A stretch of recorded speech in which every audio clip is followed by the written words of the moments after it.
ముఖ్యంగా ఇప్పుడు మీరు ఆ భాష చూసినారు, ఇంకా చాలా ఉన్నాయి. అసలు పిల్లలు చూస్తే, టీవీలు చూస్తే పిల్లలు ఖరాబ్ అయిపోతారు.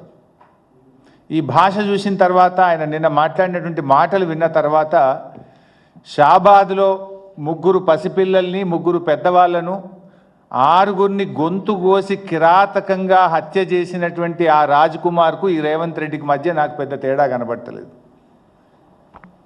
ఒక సైకో మనస్తత్వం, వాడొక సైకో రాజ్ కుమార్.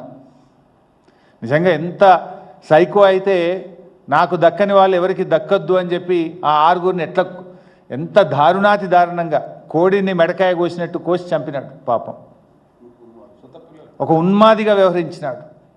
ఎంత బాధ కలుగుద్దంటే, పాపం ఇప్పుడు ఒక్క అమ్మాయి మిగిలింది అక్కడ. చెవులు వినబడవు, మాటలు రావు, కాళ్ళు లేవు. ఇప్పుడు ఆ అమ్మాయి పరిస్థితి ఏంటి? ఇంట్లో 6గురిని చంపేసిండు వాడు, ఒక్కటి మాత్రమే మిగిలింది. ఆ బిడ్డ, ఆ చిన్న పసిపాప, ఆమె కూడా పెళ్లిగాని అమ్మాయి. ఇప్పుడు ఆ పిల్ల పరిస్థితి ఏంటి? ఇంత జరిగితే పక్క రాష్ట్ర ముఖ్యమంత్రి స్పందించిండు ఆ సంఘటన మీద, కానీ ఈ రాష్ట్ర ముఖ్యమంత్రికి కనీసం ఆ సంఘటన మీద స్పందించలేదు ఇప్పటిదాకా.